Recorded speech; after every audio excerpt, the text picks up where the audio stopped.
نحمدہ ونصلی علی رسولہ الکریم اما بعد۔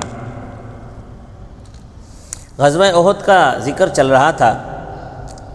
سعد بن ابی وقاص رضی اللہ تعالیٰ عنہ کے بھائی عتبہ بن ابی وقاص نے موقع پا کر رسول اللہ صلی اللہ علیہ وسلم پر ایک پتھر پھینکا، جس سے آپ صلی اللہ علیہ وسلم کا نیچے کا دندان مبارک شہید اور نیچے کا لب زخمی ہوا۔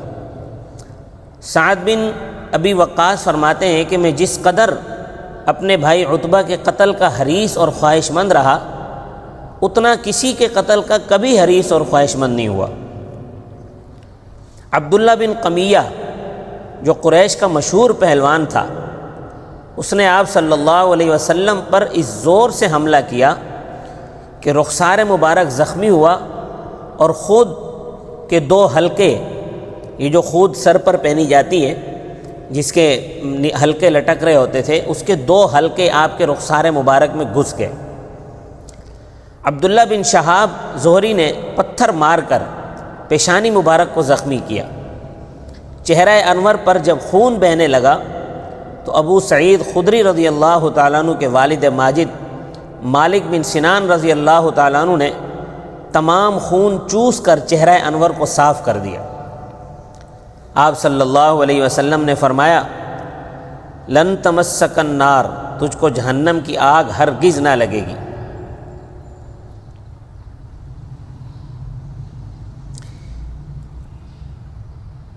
عبداللہ بن شہاب زہری جو ہیں، یہ بعد میں مسلمان ہو گیا تھا۔ یہ جنگ احد میں کفار کے ساتھ آئے تھے، مگر بعد میں مشرف با اسلام ہوئے اور مکہ مکرمہ میں ہی وفات پائی۔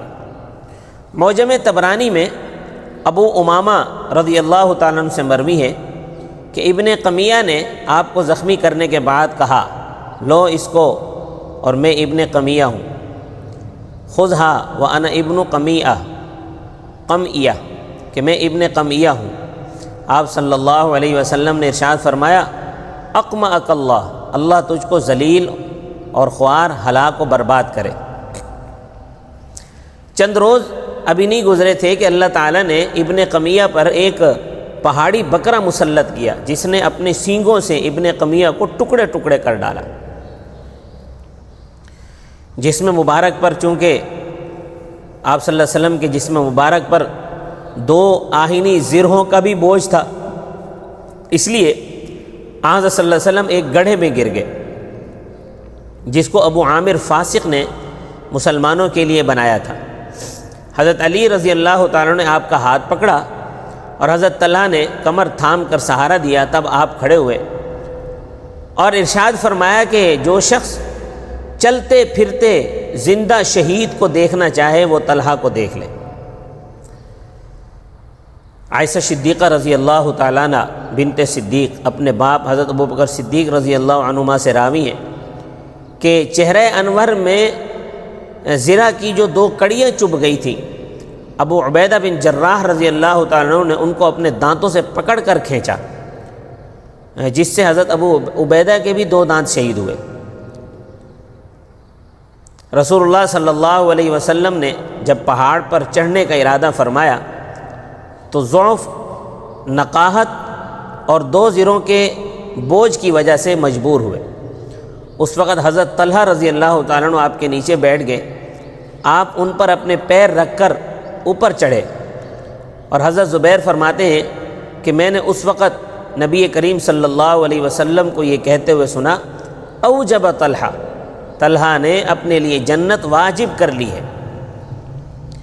قیس بن ابی حازم فرماتے ہیں کہ میں نے حضرت طلحہ کا وہ ہاتھ دیکھا جس سے انہوں نے رسول اللہ صلی اللہ علیہ وسلم کو احد کے دن بچایا تھا، وہ بالکل شل تھا۔ حاکم نے اکلیل میں روایت کیا ہے کہ اس روز حضرت طلحہ کے 35 یا 39 زخم آئے۔ ابو داود طیالسی میں حضرت عائشہ رضی اللہ تعالیٰ عنہ سے مروی ہے کہ ابوبکر صدیق رضی اللہ تعالیٰ عنہ جب غزوہ احد کا ذکر کرتے تو یہ فرماتے کہ کلُّ ذَلِكَ الْيَوْمِ كُلُّهُ لِطَلْحَةَ، یہ دن تو سارا کا سارا طلحہ کے لیے رہا۔ حضرت جابر رضی اللہ تعالیٰ عنہ سے مروی ہے کہ دشمن کے وار روکتے روکتے حضرت طلحہ کی انگلیاں کٹ گئیں، تو بے اختیار زبان سے نکلا، حسنا، آپ نے یہ ارشاد فرمایا لو قلت بسم اللہ لرفعتک الملائکۃ والناس ینظرون الیک حتی تلج بک فی جو السماء، فرمایا کہ اگر تو بجائے حسن کے بسم اللہ کہتا فرشتے تجھے اٹھا کر لے جاتے اور لوگ تجھ کو دیکھتے ہوئے ہوتے، یہاں تک کہ تجھ کو جو سما میں لے کر گھس جاتے۔ اس حدیث کو نسائی اور بیہقی نے نہایت عمدہ اور کھری سند کے ساتھ روایت کیا۔ حضرت عائشہ رضی اللہ تعالیٰ عنہ صدیق اکبر رضی اللہ تعالیٰ عنہ سے راوی ہیں کہ ہم نے احد کے دن طلحہ رضی اللہ تعالیٰ عنہ کے جسم پر 70 سے زیادہ زخم دیکھے۔ حضرت انس رضی اللہ تعالیٰ عنہ کے علاتی باپ ابو طلحہ رضی اللہ تعالیٰ عنہ آپ کو سپر سے ڈھانکے ہوئے تھے اور بڑے تیر انداز سے اس روز 2 یا 3 کمانیں توڑ ڈالی۔ جو شخص ترکش لیے ہوئے ادھر سے گزرتا، نبی کریم صلی اللہ علیہ وسلم اس سے یہ فرماتے کہ یہ ترکش ابو طلحہ کے لیے ڈال جاؤ۔ رسول اللہ صلی اللہ علیہ وسلم جب نظر اٹھا کر لوگوں کو دیکھنا چاہتے تو ابو طلحہ یہ عرض کرتے بِأَبِي أَنْتَ وَأُمِّي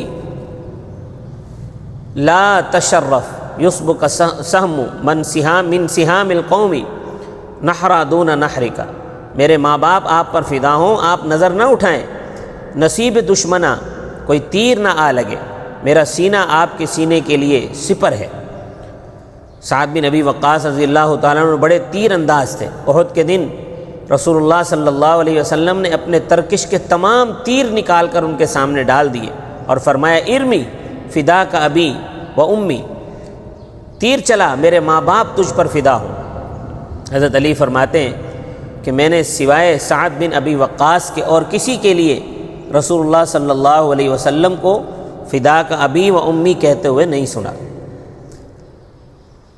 حاکم روایت کرتے ہیں کہ احد کے دن حضرت سعد نے 1000 تیر چلائے۔ حضرت ابو دجانہ رضی اللہ تعالیٰ عنہ بھی سپر بن کر آپ کے سامنے کھڑے ہو گئے اور پشت دشمنوں کی جانب کر لی، تیر پر تیر چلے آ رہے ہیں۔ ابو دجانہ رضی اللہ تعالیٰ عنہ کی پشت ان کا نشانہ بنی ہوئی ہے، مگر اس اندیشے سے کہ آپ کو کوئی تیر نہ لگ جائے حرکت نہیں کرتے تھے۔ حضور خاتم النبیین صلی اللہ علیہ وسلم کے جس طرح کمالات نبوت آپ پر ختم تھے، اسی طرح آپ پر محبوبیت بھی ختم تھی، صحابہ اکرام پر عشق ختم تھا۔ خدا کی قسم اس فدائیت کے سامنے لیلا اور مجنون کی داستانیں سب گرد ہیں۔ احد کے دن سوائے حضرت سعد کے اور کسی کے لیے یہ جملہ نہیں سنا فدا کا ابی و امی۔ رسول اللہ صلی اللہ علیہ وسلم نے فرمایا فدا کا ابی و امی۔ غزوہ بنی قریظہ میں حضرت زبیر کے لیے فدا کا ابی و امی کہنا صحیح بخاری باب مناقب میں مذکور ہے۔ آپ صلی اللہ علیہ وسلم نے حضرت سعد کے لیے بھی یہ کہا ہے، صرف احد میں صرف حضرت سعد کے لیے کہا تھا، اور غزوہ بنی قریظہ میں حضرت زبیر کے لیے بھی یہ جملے آپ نے ارشاد فرمائے تھے۔